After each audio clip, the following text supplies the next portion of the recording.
Welcome into a live edition of the KC Laboratory presented by Emprise Bank, member FDIC, our amazing, wonderful partners in Possible here at KC Sports Network. Ken Swanson here with Craig Stout and Matthew Lane on a beautiful Wednesday. Maddie, how we doing? Listen, we're doing pretty good. College football starts up this weekend. I know you don't know that, but the rest of us are very aware.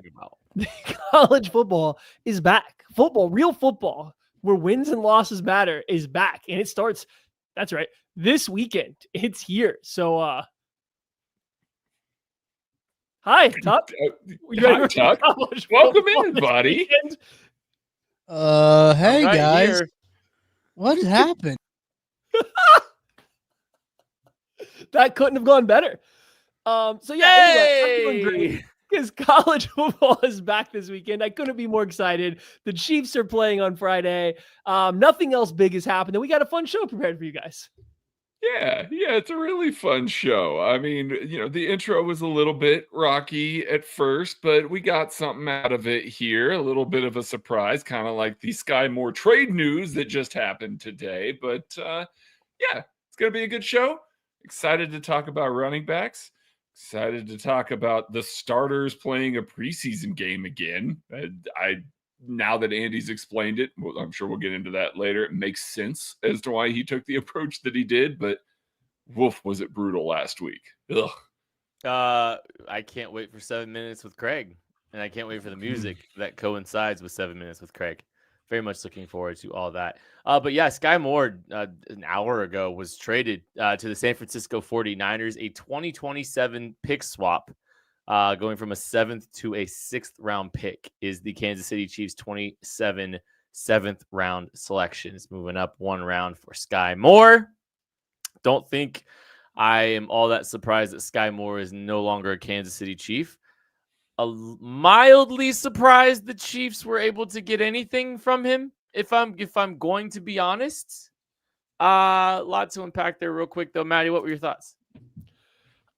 Good for Sky Moore, I guess. Excuse me, I'm about to sneeze. We're fighting an uphill battle right now.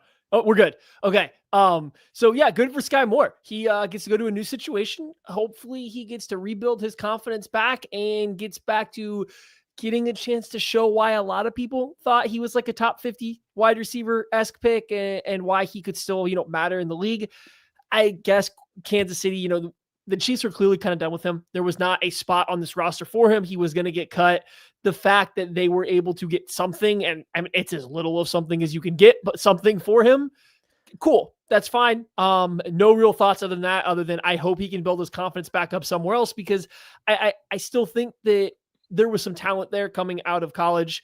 The way he struggles now versus how he struggled even as a rookie or as a sophomore are entirely different. And it makes me think that maybe it's fixable if he gets built back up. But, we'll see. Good luck to San Francisco trying to figure that out, because it's bad now. Yeah, there's a lot to unpack with Sky. I think we all remember back with his rookie year, the confidence being destroyed as a punt returner, just completely couldn't put it together. Made multiple mistakes as a punt returner. Then he gets out there on the field as a receiver, can't haul in passes. Like it just seemed like the train derailed before it started with Sky, unfortunately. Obviously, we all remember, Super Bowl touchdown. That is a Super Bowl touchdown scoring player that the Chiefs traded away today. But, I do hope that he's able to find a way to reclaim some of that. I was hyped for him coming out of college. I thought the tools were there. I thought he was capable of being a good NFL wide receiver. He's certainly going to get an opportunity in San Francisco because, frankly, their entire wide receiver room is hurt, like just completely destroyed right now. So he's going to get some looks. And I'm hopeful that the confidence is there, just as long as it's not against the Kansas City Chiefs.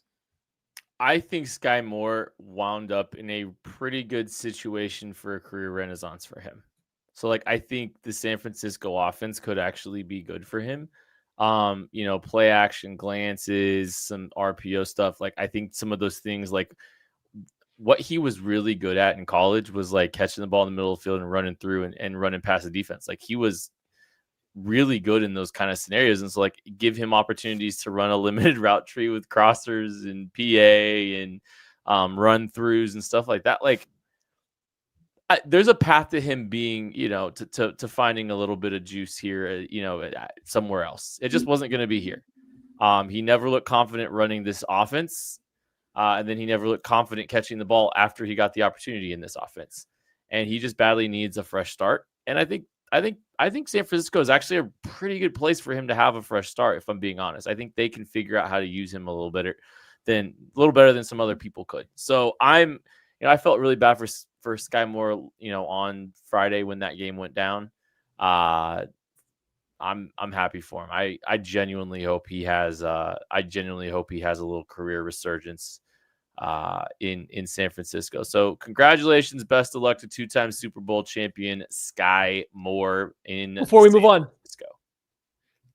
2022 Chiefs won the Super Bowl. Here were their leading receivers.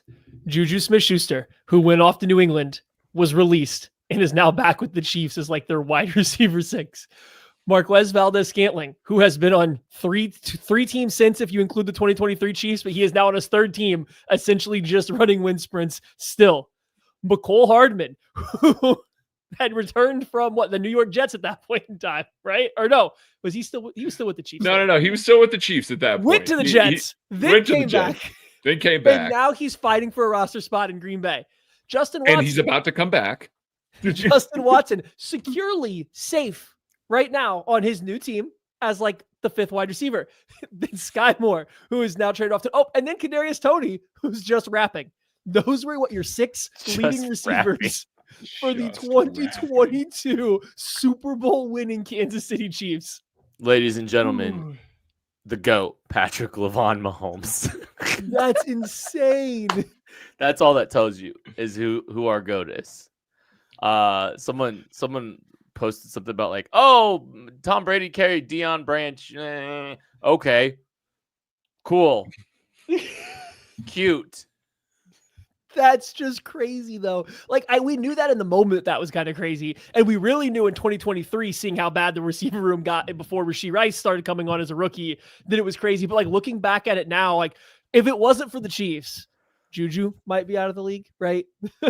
Tony's out of the league. Sky Moore is as close out of the league as you can get. McColl's hanging on by a thread. Like, that's a lot of guys almost out of the league in 2 years after winning a Super Bowl. Yeah. Woof. Yeah, that's all.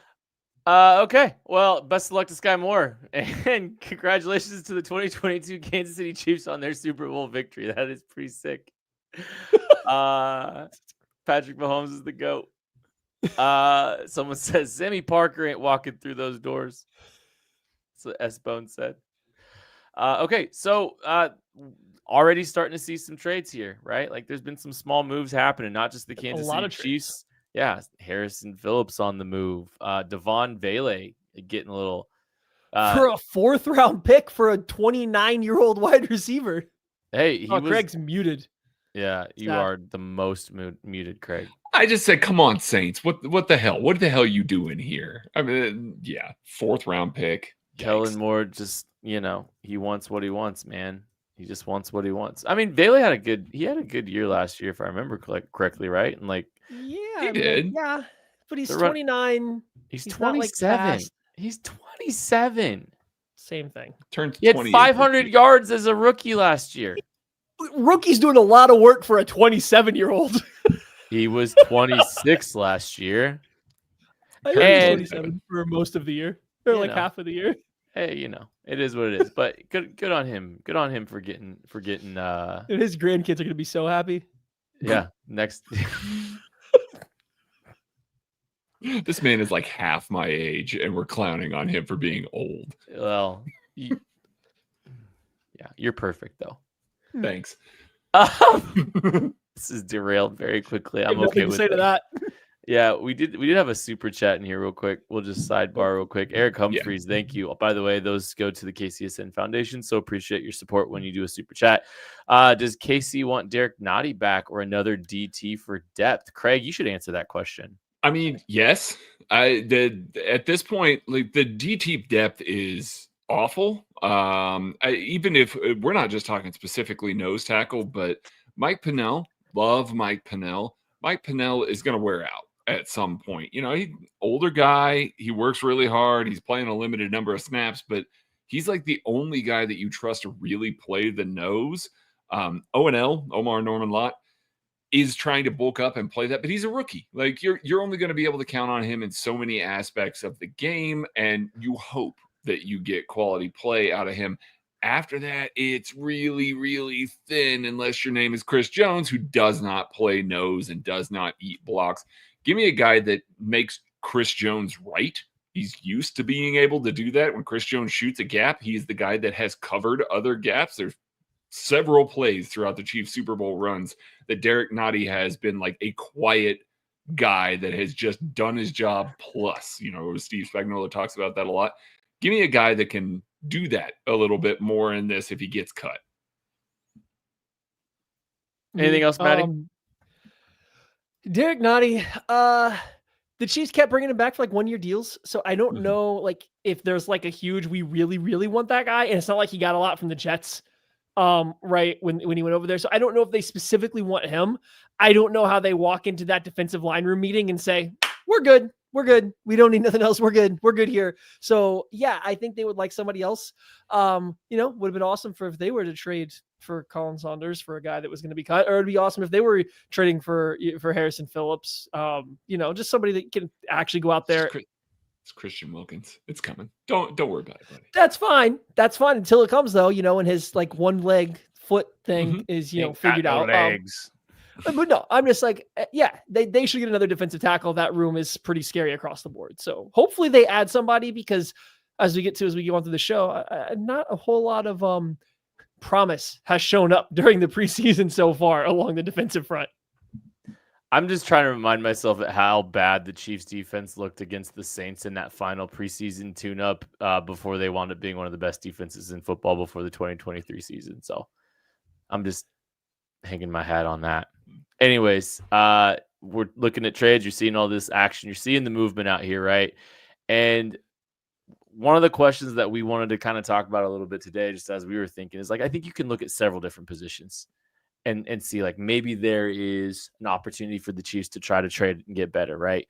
You know, I think you could make the argument on the defensive line because for a lot, I mean, we're talking about Derek Nottie in 2025 right now. As we should.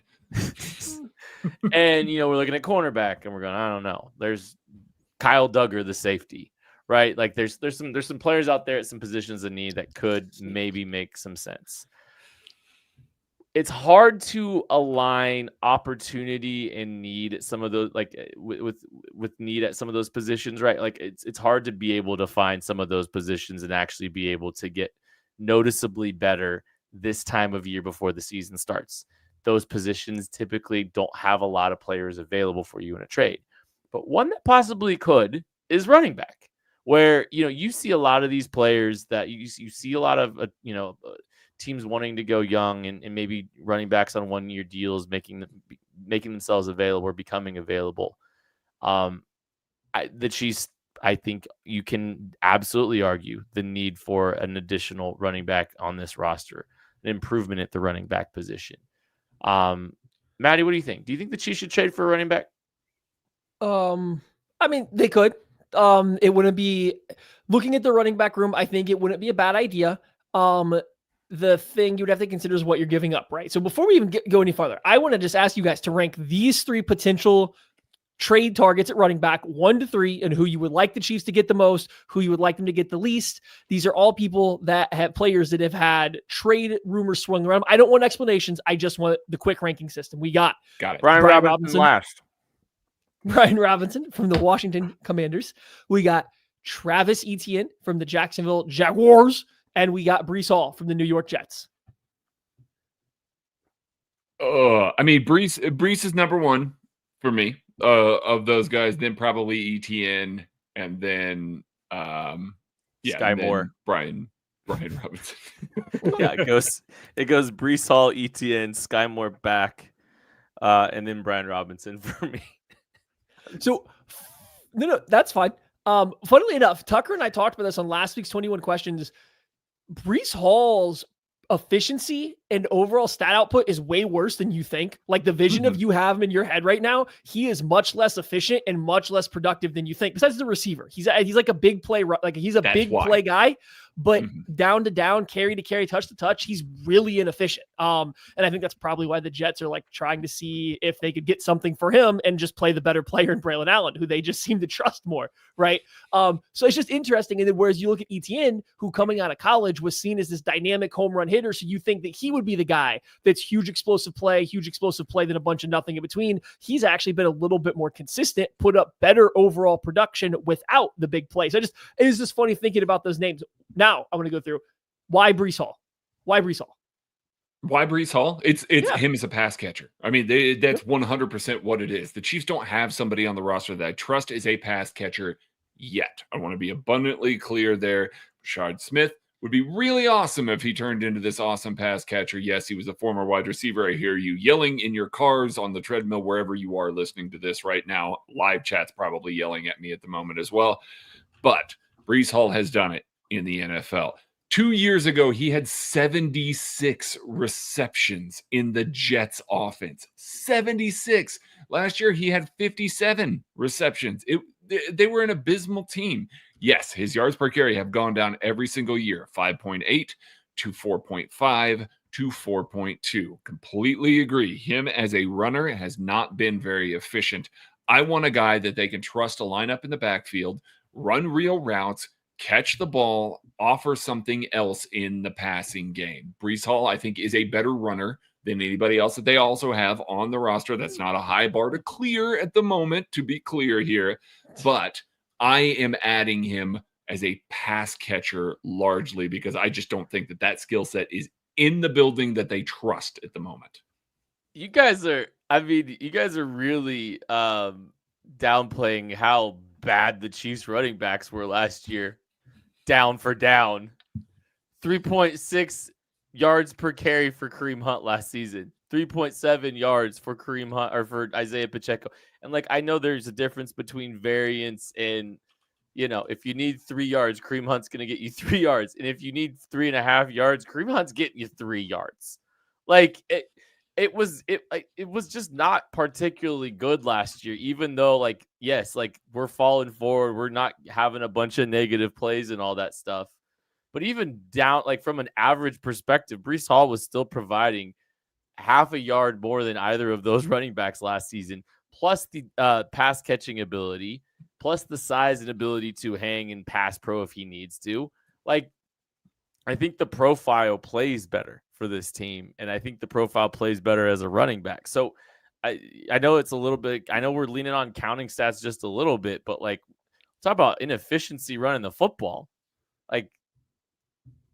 Kareem Hunt averaged 3.6 yards per carry last season. High success rate. Cool. Breece Hall in 2 more games has less than 200 more rushing yards than Isaiah Pacheco. Yeah, 1 more touchdown and 2 more. Okay, but I'm just saying, we can't. I think the whole How point many for catches, Breece Hall though? is it's a lot more there. Yeah, I think the thing about Breece Hall, though, is everybody watches him play and thinks he's great. They think he's the next up-and-coming top 10 running back. But then, so what are you going to trade for that? What are you going to trade for a guy that looks like an up-and-coming top 10 running back? But when you bear out the numbers as a runner, just purely as a runner, I don't know if he's been that much more impactful than Pacheco. So, what are you paying for to get a Breece Hall? And same thing would be for Etienne. He just oddly has had more production. He's had 1,000-yard rushing years, which is something Breece Hall has not done. So it's just, there's a big gap in me when I watch Breece Hall play to what the production bears out and how good he is down to down. That's all I was saying. We talked about it a little bit on 21 Questions. There just is a gap between that boy's nice at football versus, hey, the analytics are going to love him, because the analytics for him aren't that great. They're just weird. That's all. Don't make me like him more. Could I interest the Jets in a recently acquired San Francisco 2027 6th round pick? I mean, but that's what we're talking about here. None of these guys, you're talking about serious draft capital, because the moment that it becomes decent draft capital, the Chiefs should just stick with what they've got. What's the most you give up for one of those names? Late day 3 for the most. We're talking a 6th. That's what I'm willing to give up for these guys. Their teams don't want them at this point. let me retract that statement. Aaron Glenn came out today and said, we do not want to be trading Breece Hall, or I do not want to be trading Breece Hall because I like having 3 guys at that position. Yeah, sure you do, Aaron Glenn. I'm sure you do here. And if a right trade offer came along, sure. That seems like a guy that knows that he doesn't have the offer on the table. Meanwhile, Brian Robinson did not practice today, was excused from practice entirely. And Dan Quinn said, yeah, we're hoping to have that situation resolved very soon. Meaning, hey, we're either trading him or we're cutting him in the next couple of days here. ETN is the one that really, I think, the value is going to drastically, kind of swing all over the place there. He's got 2,000-yard seasons. 2 of them, he's been in the league. He's the only running back that we've mentioned that has a better success rate than Mr. Kareem Hunt did last year. Correct. He's played in some really, really terrible offenses. Like, let's be honest here. Really terrible offenses here. But he wasn't really able to get things going in a Doug Peterson scheme that is very similar to an Andy Reid scheme. And, it kind of had his value tank because of it. There were rumors coming out the year before he came out that the Chiefs really loved Travis Etienne, really, really loved him. Obviously, they drafted Clyde Edwards-Helaire that year, and then now we know what kind of happened with that. I think that Etienne is the guy of these 3 that might push for a higher day 3 pick than the other 2 here. I think his value in the league, there may be people that are clinging to it a little bit more, a couple 1,000-yard seasons. I personally would prefer to have Breece Hall in this offense, but I can see how the NFL would value Etienne a little higher. I think both of them are on expiring contracts as well, right? So I think that matters a little bit as well. Etienne's been in 3 years. 3 years? He's got 3 years to his date. 2022, 2023. He missed his rookie year, didn't he, though? I think he might actually be on year 4. No, you're right. I forgot about that. Thank you. Thank you. Thank you. Yeah. I don't know why. Yeah, he was drafted in 2021. That's right. So, I think this is the final year of ETN. $6 million or $4 million cap hit, or $6 million cap hit, I believe.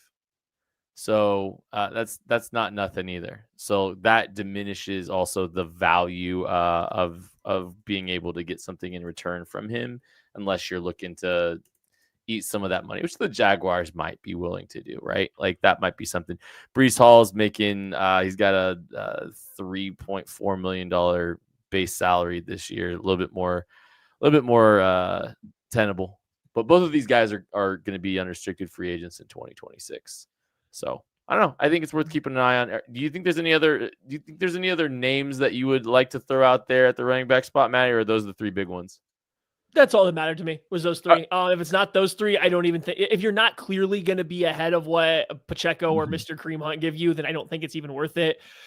That's why I'm a little iffy on Brian Robinson. Like, he's been more productive, so I guess it's hard for me to sit here and argue. But when I go back and watch, I'm just like, he kind of, his running style's different, but he just is kind of like them. And like, it feels like he's mostly going to get you what's there. He's going to run hard. He's going to be consistent. He knows how to run the football well, so he's going to have a higher success rate, which is good. Just while you guys are talking, I was digging in. Breece Hall's last 2 seasons, 33% successful runs. That's terrible. See, that's not great. It's been really bad. So it's just there's a weird gap between watching him and saying, "Woo, that's nice," and then being like, where what is happening on all these other plays without being an avid watcher of every Jets football game. Let me be very clear. You didn't pay attention to the Jets just super closely over the past 2 years. Let me be very clear. It's just, I don't know. Etienne's the sneaky one to me. I know he had a bad year last year, but like they also hated him, and like Doug Peterson was doing some weird stuff. So, Etienne before that had back 1,000-yard years, were the most efficient. But when I was going through the numbers, he had some decent, just metrics, advanced metrics there. So Etienne's the most interesting one, I think, of that bunch to me. Not the best, just the most interesting, because I think that his value might actually be a little bit lower than some of the others. I do think that there are multiple teams that might be buying into what the Jags philosophy has been for the past 3 years is, hey, we really would like to replace him. So please give us anything. All right, He real said it quick. was interesting. Real quick before we take a break. No.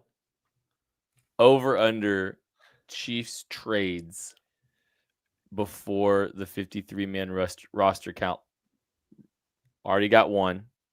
So if I set it at 1.5, I thought he was over gonna under. I thought he was going to set it at a half, and I was going to caveat. Matty it. Yeah. Yeah. Craig, over under 1.5. I'm going to say under. I think that they're locked in with guys from a trade perspective. Now, additions over. I think that there are several guys that are on the street. We'll talk about some of those guys next week. Matty.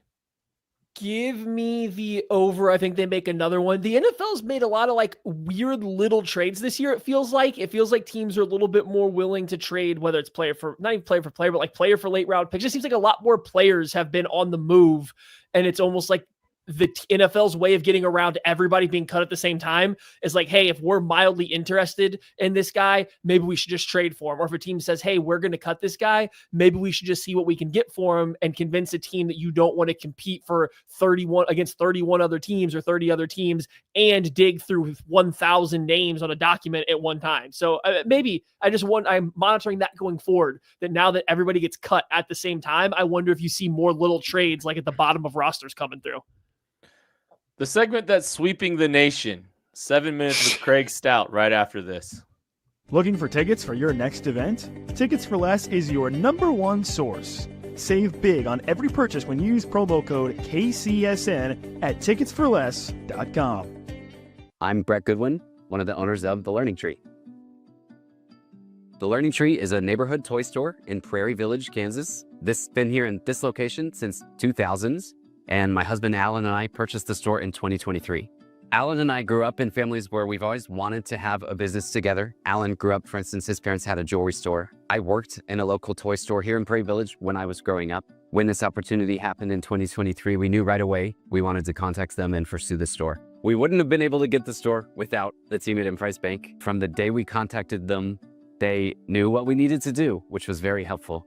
I would absolutely recommend the team at Emprise Bank to anyone looking to secure a business. We worked with Emprise from day one. They were extremely helpful. They were always great resources. We talk to them frequently. They know the area. They're very friendly. We know who we're going to talk with, and they know what we need to do. We hope we'll see you at the Learning Tree. Folks, nothing beats hanging out with the boys on a hot summer day and watching some baseball. And the simplest way that you all can get in on the action is to download the Pick 6 app from DraftKings. It is crazy simple. Just pick more or less on the stats for 2 or more of your favorite players, and boom, you're in the mix for big cash prizes. And the best part is, Pick 6 is available right here in Missouri.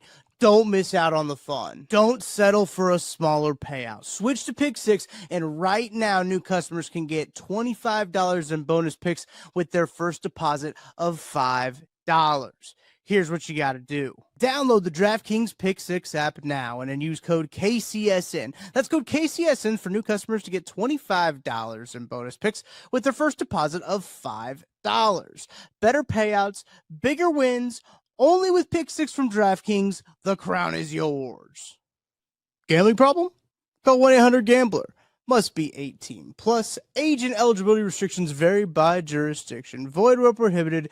New customers only. Minimum $5 deposit. Bonus picks expire 168 hours after issuance.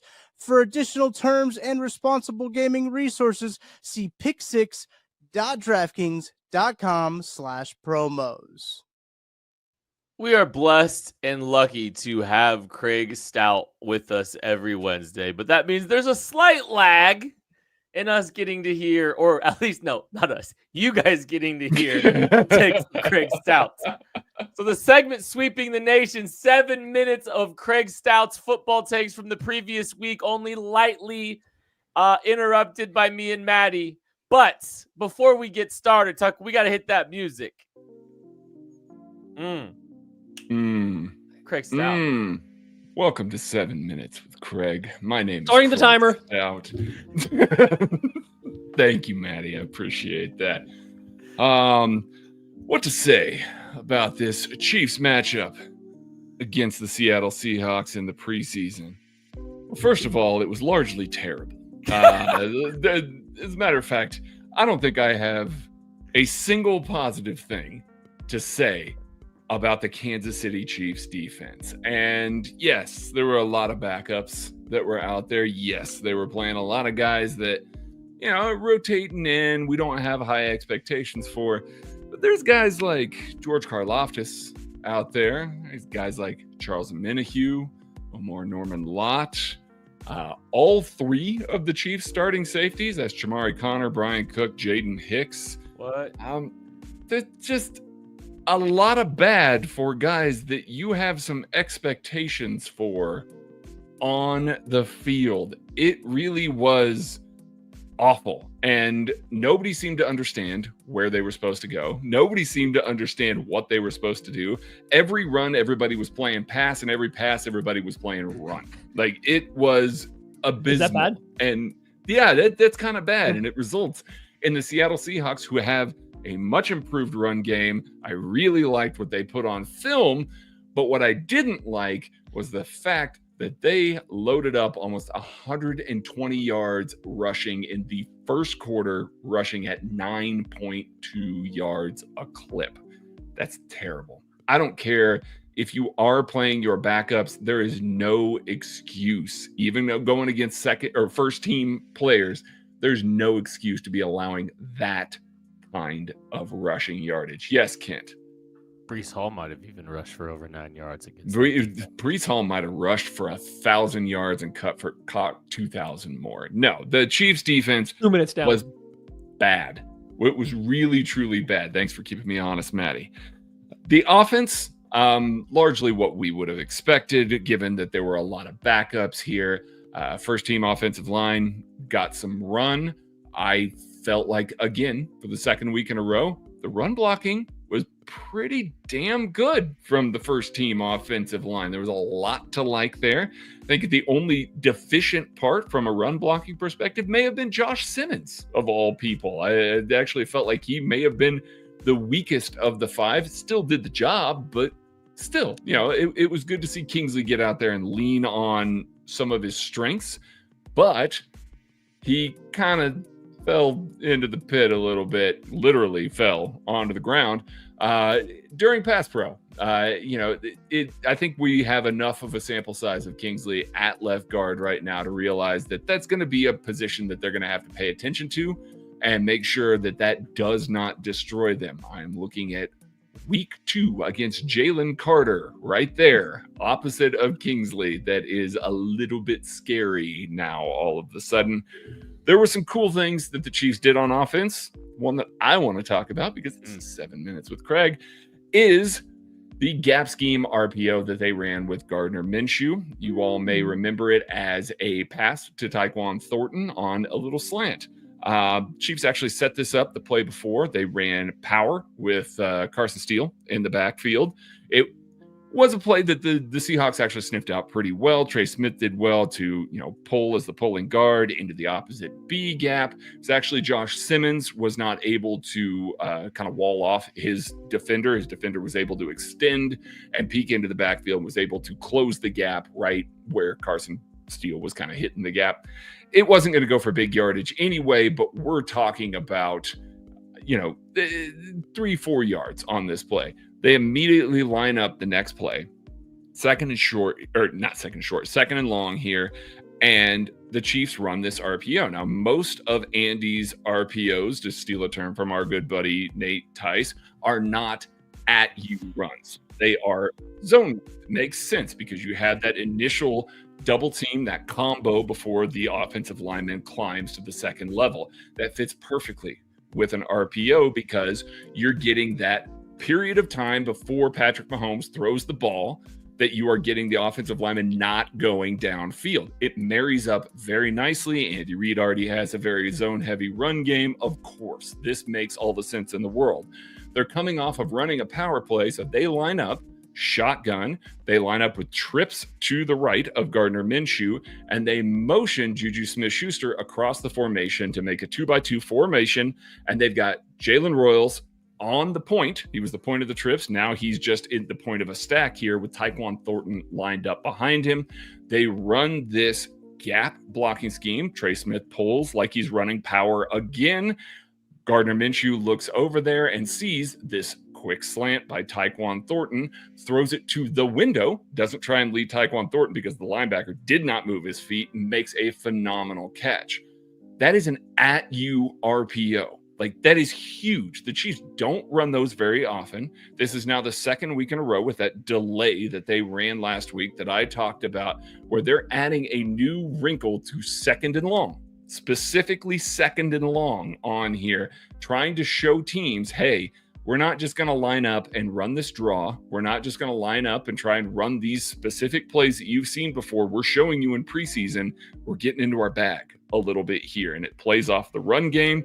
This new RPO look, it's not new, they've run it before, but leaning on it, showing it this early and showing that it was effective to Tyquan Thornton, especially since Thornton is lined up in the stack. He gets a free release, so there's no way the timing can be really altered here because they just can't. Royals runs a vertical stem. It really works out.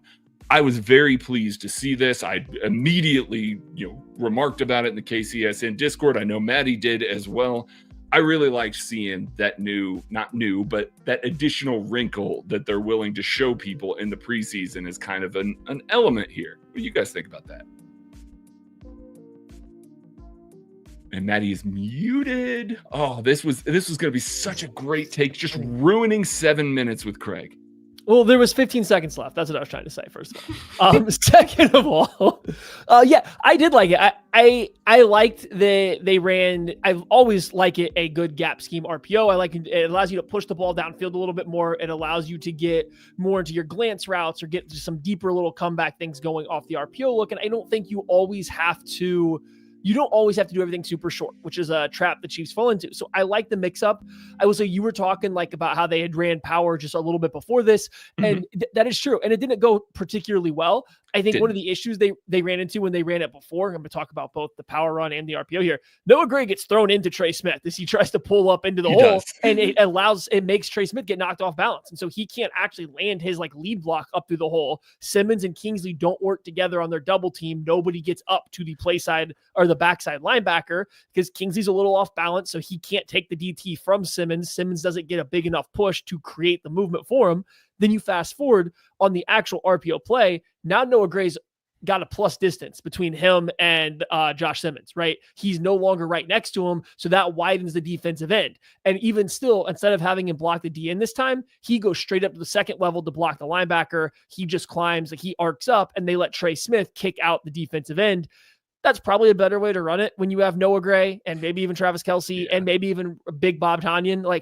Maybe we don't have the Chiefs tight ends block the defensive ends. It might be better to use our pulling Trey Smith to do that. Just a thought, just because it really didn't look good the first time they ran it. And I was trying to figure out how even not getting to the backside linebacker, it was such a big deal. Then I noticed Noah Gray. So that all said, They ran the same power, the same single back power, and it looked entirely different 2 different times. So that and alone is notable. And then also adding the RPO element to where they were pushing the ball downfield. Hey, that's fun. I like the whole thing. I don't know what all that has to do with just the RPO aspect. I just wanted to talk about them running power, good and bad. Also, shout out Tyquan Thornton for a tremendous catch on that. That was a tremendous catch. I was very impressed with that. That was okay, Tyquan moment. It was pretty slick, and it felt like more like a little upfield glance more than a true slant. It was just like a little yeah. So it was a little bit more narrow vertical, like you said. It was a nice play by him. So he deserves a shout out as well. That was 7 minutes with Craig Stout. We shutting it down already? Well, that was 7 minutes. Okay, I only get 7 minutes. If you have more takes, we can turn the music right back on. No. I was just going to say the style of offensive linemen that they've gotten a lot recently have been running a lot of these collegiate, more gap RPOs. They ran that. Creed Humphrey ran them all the damn time at Oklahoma under Lincoln Riley. They ran them a ton. Trey Smith got to run a little bit as well.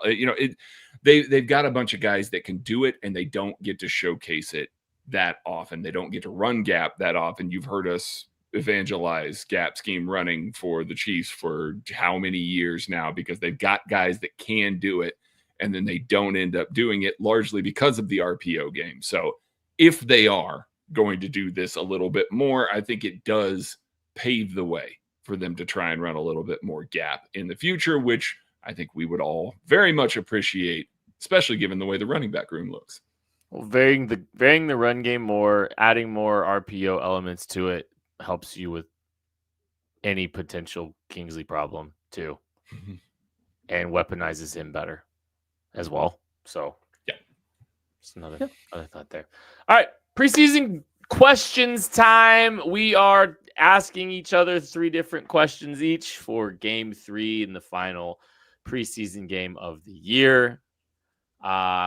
Let's see. Who was to start this thing off today? I just got done talking for 7 straight minutes. People should hear somebody else. I'll kick it off. Throw my first one up there. My first question was pass rush anyone? No. Anyone? Bueller? Answered. Anyone? Omar Pass. Norbert Lott? Not playing. Felix DK Zama? Not playing. Not playing. Who's gonna step up then? Who is it? Craig Stout. The one? Who's the one? Oh, Who's the guy? hell. We're in trouble, everybody. You heard it here first on the KC Laboratory.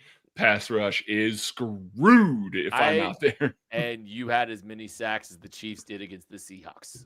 I don't know, man. I'm a little, I think you've seen some of the depth getting tested already on the defensive line, and the returns so far on the youngsters. Like I haven't seen as much promise as they seem a little bit behind. They don't seem quite as ready as maybe some other cats might be in this league. But I'm got some concerns about the pass rush for sure. And I mean, I know like this is built around Chris Jones and all that kind of stuff, but they need supplemental rushers. They need people that can fill in and find some pass rush production if they're going to have some success. And I want to see it, man. I want to see somebody step up. I want to see someone take advantage of this opportunity that they have with so many defensive line hurt. And I want to see someone come out and make some plays here. And like, I know there's a lot of familiar names out there, but like, I would like to see something out of Charles Omenihu on another contract here. I'd like to see Ashton Gelati take a step in game 3 and give us some hope and excitement for the pass rush. I think it's a major concern, just based on the very small, very limited, very ungame planned sample size that we've seen to this point, and Chris Jones list for most of it too. Like, but man, you'd like to see more than you have at this point, Craig. Yeah, I would, which is why I put this as my number 3 as well. So can anybody pressure the QB, please? Was my question here. Craig this time. I mean, yeah, this is entirely where I am. The Chiefs have 1 sack by a player that is now on IR, in Janarius Robinson. They have 3 total QB hits by their defensive line and 1 more from Jeffrey Bassett. That's terrible. That is god-awful. You are playing against a bunch of backup offensive linemen. There are people that can luck into QB hits, luck into sacks in the preseason simply by playing hard. The fact that the Chiefs have largely let these quarterbacks set up shop, cook a meal, look around the stadium, find their family up there in the 3rd deck, and then turn around and find a guy wide open is terrible. I know we spent a lot of time talking about these corners and how they can't cover anybody and all of this focus that we placed on them. It's also very hard to evaluate the corners when a quarterback can sit in the backfield for 5 seconds and not have to worry about anything. That's not real. And again, like I said earlier, these are guys that will be playing for the Kansas City Chiefs. These are guys that will be rushing the passer. Steve Spagnuolo rotates guys in. We are not going to see Chris Jones play 100% of the snaps. Now, he may end up playing 90 by the way that their DT room is built, but he's not going to play that many. They've got to do something. Somebody has to show a pulse on that defensive line rushing the passer right now, because there's not one at the moment, and it's become very concerning. They drafted 2 defensive linemen this season One of them does have a QB hit. Omar Norman Lott does have a QB hit. Not going to play this week. What's Ashton Gelati got? Like, show me something. But, body an offensive lineman a little bit there. Your game is power. Show it to me. I want to see it. I haven't seen it yet, and it's just been very, very, very disappointing on the defensive line to not be able to even get a whiff of pressure on any quarterback. I'm not going to say a single word about the defensive line because I want to talk about them a little bit later. But yeah, Okay. it's I will say this. No, actually, now I'm going to say a word on the defensive line. It's been like this for years. I mean, this has been the Chiefs' defensive line for a long time, so it's no surprise. It is unfortunate that they keep trying to invest. And Karlaftis is obviously a very good player who just got paid. It's preseason, so I don't need him to dominate then. But also, you need somebody else to show up. I don't want to see Karlaftis going up against the Seahawks offensive line and being pushed around. I don't want to see Charles Omenihu playing into the third quarter and not making a ton of plays and dominating. And like that does, I don't want to see a Mike Dana getting tossed around. Like, I don't want to see any of that stuff because these are starting defensive ends for the Chiefs. Like, that's a rough look. So if those guys are going to look like that, then maybe some young guys got to do something. And we haven't gotten that yet. But for now, to my number 3 is about other side of the ball. Jalen Moore. Are you more than just a sixth? Are you just sixth wheeling? What are we doing? Are you sixth wheeling? Is that what we're gonna live in this life? We just gonna be out here being the sixth offensive lineman, right tackle when Jawan Taylor doesn't feel like playing, maybe a left guard when Kingsley can't pass protect. What's the goal here? What's the plan? So when the Chiefs go out there, is he just gonna play right tackle again? Is he gonna start? Is he gonna be second string right tackle, gonna play no guard, or is he gonna come back and play guard? And then what do we mean? What do we feel like that? If he plays guard, is he competing now for the job, or again, is he the sixth wheel? Is he just out there watching everybody else go out on their dates and just be like, huh, guys, I'm here. Want to hang out too. I'd love to eat, but by myself, I guess. So I don't know. Just what's the plan here with Jalen Moore? Because he's looked solid when he's been out there. I don't think he's been overly challenged. He's looked solid.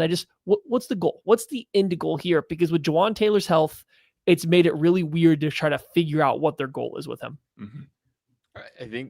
I think the goal was, I think the goal has moved significantly since April 20 whatever when Josh Simmons was available to the Kansas City Chiefs at pick 32. But I think there's an argument to be made that he's one of their best 5 offensive linemen. You talk about the sixth wheel, but there's just so many competing ideas also with all of this where, I think they're trying to get value out of Kingsley Suamataia as a second round pick. They're trying to have this cost-effective, cheap guard because that helps the health of the roster if they're able to, have the highest paid right guard and center in football, but they've still got a cheap left guard and left tackle over on that side to counteract it all. There's the, I don't know what they're going to try to do because I think Jalen Moore has looked good this season in what we've seen out of him. Good enough to be one of the best linemen on this football team that probably should be playing somewhere. And he's shown value in his versatility to be playing somewhere. I would imagine it's going to be Jawan when the season starts. And you're right. I think what happens with Jalen Moore this week will be very interesting as far as, what we find out about it. Yeah, I think the guard dream is dead at this point. I don't think that they're going to put him in unless there's an absolute emergency. As a matter of fact, I think Caliendo or Norzad have a better shot at that than Jalen Moore does at this point. Because I think if they were going to do that, they would have gotten him some chemistry with those guys. Yeah, he rotated in for like a day or two, and then they just immediately moved him back to tackle. And maybe the Jawan Taylor thing matters here. They want to be able to evaluate the offense. They want to be able to say, hey, is this guy up to snuff back behind there? Gardner Minshew or Isaiah Pacheco, Carson Steele, Kareem Hunt, whoever it is that's back there playing behind Jalen Moore, we need to be able to give that person time and space to be able to do the things to make sure that we are evaluating the roster properly. And obviously that translates down to the tight ends and wide receivers and things like that.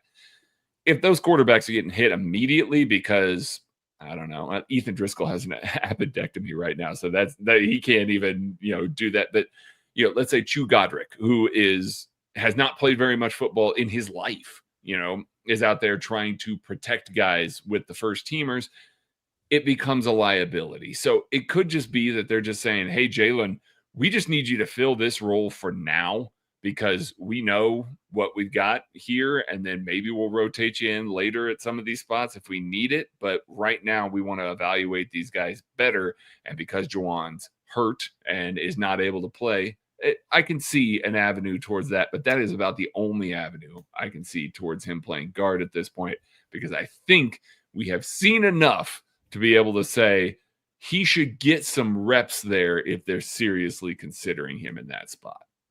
Or they've just had to play Jalen at right tackle because of Right. Juwan. And that's the Right. thing that I keep going back to, is they've just had so much uncertainty. Maybe they haven't really had the luxury of being able to do it to this point.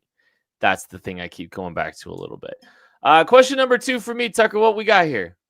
Will any defensive back give us hope? No. No, next. Craig Stout, maybe. Other than Trent McDuffie. Moving on. I Craig, might next. be better at that than Fine. I am at defensive line. Might. We can go to Craig's second question. No, I am I think we all have eyes. Safety room looks like it's taken a step back. No one's really stepped up in the cornerback room. There's been some shakiness. There's been some uncertainty there. We're doubting and questioning whether or not we're going to be able to see Trent McDuffie in the slot. This is not the place we wanted to be sitting here a few weeks before the 2025 season begins. And it's not the place we expected it to. Just because there was hope and expectation that Christian Fulton was going to be ready to rock, and you were hoping to see some players ascend. But it does feel like a lot of the same old, some of the same old names are still inserting themselves into the conversation. Nazeeh Johnson, and you're hoping to see like maybe a Noah Williams shows another step this week and just takes a step and it shows some things that get you excited about his prospects of being a contributor early. But that's where a big question sits for me, is just, hey, are any defensive backs going to step up here in this week 3 game? And at least we get to see Christian Fulton this week, according to Andy Reid. We are going to see a little bit, and we'll see how much he actually gets That's run. CB12 according to the depth chart. According to the Kansas City Chiefs depth chart, yes. The guy buried at the very bottom. No, he's going to get run. And I think we're going to get to see him and Jalen Watson on the outside. We'll see if Trent McDuffie gets to play. It sounds like the Chiefs starters are going to play, but how long that actually happens there, I really need to see something out of Christian Fulton at this point. Watching Nazeeh Johnson run a quarters coverage where he bailed immediately when his receiver breaks underneath to go block somebody. As an outside corner, you got to bail when the vertical is on the table there from the number 1 wide receiver. The number 1 wide receiver is going in to block a linebacker, and Nazeeh Johnson is bailing, taking another guy out of the run fit. Another play later, a couple plays later, he's in a zone drop, and that's a levels concept, and both of the guys, either he needs to get more depth and then play back to front, or cover the guy up a little closer there and pass off somebody else. He's got both guys open. It's just not inspiring right now. And Nazeeh Johnson is not the worst defensive back that they've got out there that is playing regularly. And that is the scary part. All the things that I was worried about in this defensive back room so far have formulated in the preseason. I want to be clear here. There are opportunities, but I am terrified of what the Chiefs secondary looks like going into the season right now. What scares me the most is I could have foreseen some issues coming with the cornerback room. I thought the safety room would be a little bit more solid. Maybe it would lack some high end. I was okay with saying, without Justin Reed, you might have a learning curve. You might need to get some stuff going, but like it feels like the safety room could also have the bottom fall out on it as well. And that along with the cornerback room at the same time is tough. Now, I think Shamari Connor has shown enough for me to be mildly intrigued by him at safety. And I've always thought his skill set fits better there. I don't think he's going to be a great safety, but like I'm at least intrigued to see how that looks yet again in this game and then during live reps. So I'm okay with that. It's unfortunate that Hicks, while being a good playmaker, isn't as consistent as you would like right now. There's missed tackles. There's some poor coverage reps. Like there's been a few too many. And I think it's pretty clear that he's being used as their safety 3 right now. And that's unfortunate, because I think we all as fans were ready for him to jump in and be the next Reed, take that role immediately. And even that, I was like, I think we got to slow down, but I still thought he would start. I did not think that he would be coming in as a rotation and be a little bit hot and cold. So I'm definitely worried now that the safety room might have a little bit lower floor than I was anticipating to go along with the cornerback room that is clearly going to have some ups and downs. So it's a little scary in that secondary right now. It is. All right, my number 2. Somebody identify the run concept and fill a gap. Woof. Pause. Also, no. Man, I can't watch these linebackers anymore. Anything negative that I've said about Nick Bolton, I want to retract after watching these linebackers play this preseason. It is abysmal to watch these linebackers try and read out a run concept and fill a gap.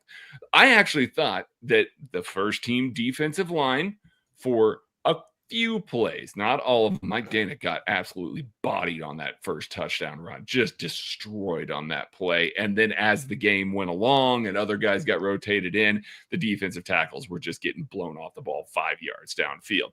There were multiple reps early on in that game where I thought the defensive line did enough. There is a singular gap that the running back can hit. Cole Christensen and Jack Cochran and Leo Chanel are literally anywhere else. Like, they are collecting a blocker on the backside of the play. Did you see Leo just like turn around? Yeah. Yeah. No clue.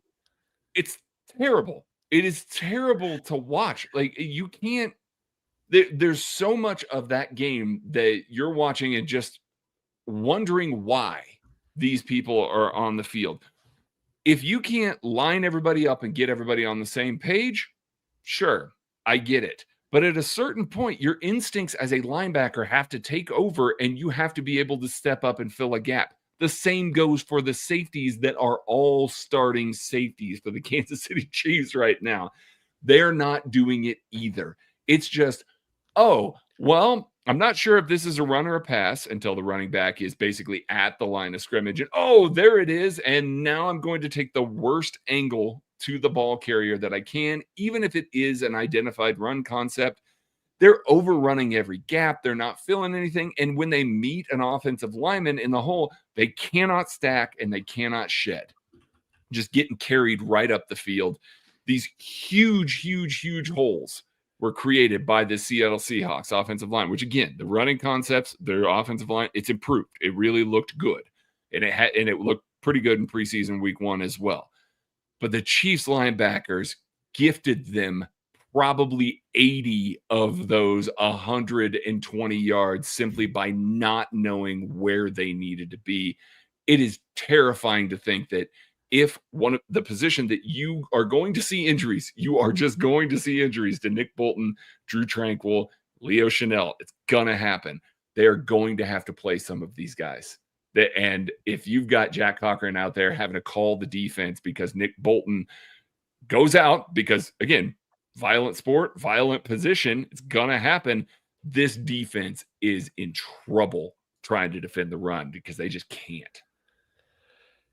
Yeah, I mean, the Chiefs are in such a weird spot as a run defender because not only is the linebacker play terrible, I didn't think the defensive line played good either. I think the Seahawks were just completely ignoring all their doubles and combos, and they were just immediately sprinting to the second level because they had zero doubts that their offensive lineman could block Pennell or Omar Norman-Lott or Tillery one-on-one. Like, there was just no fear. They offered zero help on some of these climbing to the next level stuff. And so, yes, the linebackers could do better, but also when you have an athletic offensive lineman who just immediately sprints up to you, I mean, like, it makes it hard to play linebacker. So I know there was a combo. I want to be very clear. I'm not defending the linebackers. I think they were dreadful. They were dreadful. I just also thought the defensive line was equally as dreadful versus the run in that game. So we're going to go to my number 2. This is where I wanted to talk about the defensive line. I just want one of these, these young defensive linemen. It's time to grow up. It's time to grow up. Now, I may have said this before I saw that Omar Norman-Lott wasn't playing. So now it is Ashton Gelati and Keziah Izzard. Need you guys to grow up fast because somebody's got to play. Somebody's got to play in this game, and someone's got to do something. Even during the regular season, somebody's got to show up and go play. Big Lotto. Hey, Felix is gone. That's reps. Those reps are now available for you. You better go take them. I mean, you try hard. He tries hard. He runs around. He does stuff. Is it the right stuff? Nobody knows, but it's stuff nonetheless, right? So they got to start showing some improvement. We got to start seeing that steady progression towards, okay, I can kind of see why they liked you. Now, how do we translate that to making an impact? It's unfortunate we don't get to see Norman Lott. I really would like to see another game of his because I thought the Seattle game was a pretty stark step back from what the promise that was there as a run defender in the first game. I know he got hurt, but even before that, it wasn't great. So I guess Big Lotto. This is your time to shine. There's going to be a lot of reps for him. I don't imagine Karlothis plays a ton. Don't imagine Dana plays a ton. They've been running Omenihu out there. Felix has been playing a lot. I guess Nate Matlock is the guy that you're competing for or with for reps here. Like, you're going to have a lot of reps out there. Let's see you make some plays. That 3%, the pass rush win rate isn't cutting it. I'm just impressed that you were able to say pass rush win rate because I can't say it without pausing very slowly like that. Maddie, your tone ever since we were playing that music for 7 minutes at Craig's just been like a little bit like just settled right in. Am I the only one that down a noticed little that? bit? Or you just same thing, Craig? Like he definitely like simmered down. It's like, well, now you acknowledged it, and he's gonna, I'm and I'm not gonna hear it anymore. I don't Yeah, care. he's gonna start No. yelling. I was enjoying it. It was sensual. It was like there was. I think it's probably because we've literally done thousands of hours of podcasts together that we can tell something a little bit different. We've also done like 50 questions on things to watch in the preseason games, and this is game 3, and they're all the same things every single time. Which brings me to my last one. Will Kingsley silence the down and pass protection? I like No. that the Kent's questions are all very easy no's. And like, Well, I like because like Kent wasn't here when we first like did it the first time. I like that he's like his spin on it is like these are directly me asking you questions. What do you think about these? And I think that's a very smart way to go about it. And like you and I are just like, here's topics that we want to rant about. Yeah, I really, it gets labeled as questions for me. I'm gonna ask them, and then it just kind of feels like I have to answer my own questions. And I'm Ron Burgundy. That's Kent right now. I'm teleprompter Kent, man. Like you already know that. Like I do know that. I just, man, I think it's more trying to manifest it. It's just really hoping. There's been some rough moments in pass pro for Kingsley. And the moments are such that I am terrified of Jalen Carter's existence in week 12 or week 2. So, I am, I think there's just some concern, and I just, you want to see something. You want to see, hey, maybe it's like the sample size and all that kind of stuff. How are they going to fix that problem, Jalen Moore? So yeah, I can't stress like a quality control coach. Sorry. So You got me with that one, Sophia. You really got me with that one. Sophia said Ken's dressed like a quality control coach. I literally just rolled off the flag football field. Literally rolled. I'll wear the bucket hat. Next week. Going Do bucket it. hat takes you Do from a it. quality control coach to like a position coach. That's true. Only position coaches wear bucket hats. It's true. And you can only do it if Kingsley looks good in pass pro this week, Kent. I will not be wearing a bucket hat. Craig, what's your final question, thought, whatever this segment's called now? I said my number one is get on the same damn page on defense. Question mark? Not a question mark. That is a statement. You can't have this many guys not IDing things correctly, not running the same coverage, not being in the same thing. Cole Christensen and Jack Cochran are running to the exact same gap every single time. They are doubling up on things like that. You've got linebackers that are crashing down to try and set the edge at the same time as a defensive back also trying to do the same, or a safety trying to do the same, rather than one of them cutting inside and one of them cutting to the outside. You've got coverage bust because nobody's communicating. Jamari Connor got picked really, really, really badly. And he's not great at avoiding them anyway, but got completely blindsided because Noel Williams isn't out here being like, hey, in, go over, right? You'll break on this. Just guys running wide open throughout the preseason. There are guys that are just not on the same page, and that's going to happen somewhat because they don't game plan for these things. So of course there's going to be, plays that just end up beating whatever the look the Chiefs give them because the Chiefs are trying stuff out. There's trying stuff out, and then there's whatever the Chiefs defense did this past game. It can't look like that again. Nobody was playing the same football game on the defensive side of the football, or so it seemed. Nobody seemed to be playing in harmony. Nick Bolton definitely fixes some of that for sure. We've talked about that relentlessly, but you can't have him be the only person on your defense that can make people know where they need to go. That's bad if that's You the let case. Justin because Reed walk, so right. You don't have any communication on the back end right now that's working. Brian Cook is the guy that they're counting on it to organize the back end. He's playing a lot in these preseason games, and they look bad. So I want to see some cohesion. Again, it's going to be preseason. There's not going to play particularly well. There's going to be matchups that end up winning because they don't game plan for some of this stuff. But it can't be solely about game planning. You got to have somebody that can make an adjustment, that can get everybody on the same page. And what I watched against Seattle, there was nobody out there that was able to effectively do that for one reason or another. That they have to get that fixed. Yeah. Do you have anything to add to that? Kent, do you want to answer Craig's question? No, go ahead.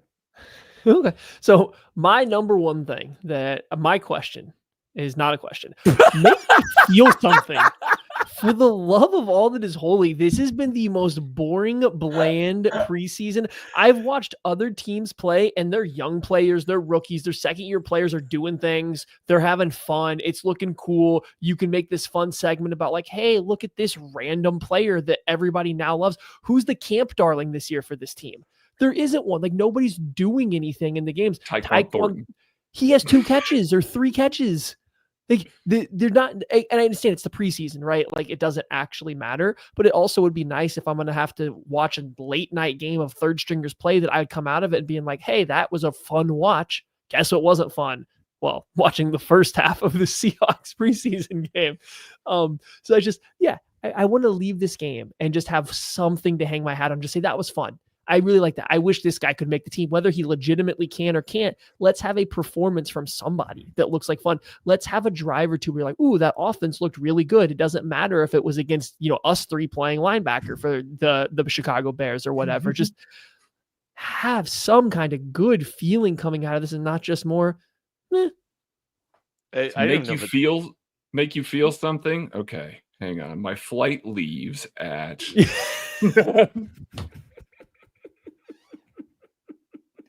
Counting for wind direction. Yep. Setting alarms. But somebody said it. Brashard Smith. Brashard Smith. Let's see something besides breaking 1 tackle in the backfield. Like, let's see a couple good plays that excite you. Jalen Royals, I know, isn't playing, but like, here was another young player that through 2 preseason games, maybe we can scheme him up some like rack opportunities and he could do something just fun and a highlight. It's just the Chiefs have done a bad job this year, whether I don't think it's on purpose, but like, I don't think they've either gone out of their way or it just hasn't worked out of highlighting a young player. Like, and it feels like in years past, they kind of, even in like last year, I feel like Nico Remigio had like a really good stretch in preseason.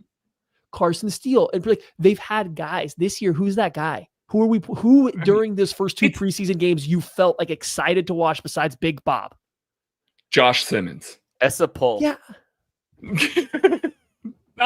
You didn't say his name until 70 minutes into a podcast. Maddie joins one fantasy football league and he just starts forgetting about the excitement of the offensive line and the left tackle of the future being solved. Take a hard chill pill. Even Josh Simmons reps have not been what I would say. They have put him into a chance to show some kind of highlight plays. Right. You can go watch Kelvin Banks get a lot more like one-on-one reps. It's just like they just haven't done much even for Simmons and Kingsley. It's been a lot of like, here's 2 true pass sets and they're on first down when the defense isn't teeing off on you. I'm going to laugh so hard when the Chiefs hang 45 on the Chargers in week 1. I'm going to point to this very moment. I said it doesn't matter, so you can't do that. Just Protecting so myself. you know how bored you are with the with the very like. I mean, this I have said this I think in the last like month. Like this team is boring because it's so established, and But we're they all weren't boring last preseason. yeah they were yeah No. yeah. Listen, Carson Steele, Nico Armigio, we all had fun with that. You can't say you didn't. They went 0-3. You can't say you didn't have fun watching them play. Yeah. You're not having fun watching Bailey Zappi throw balls to the other team?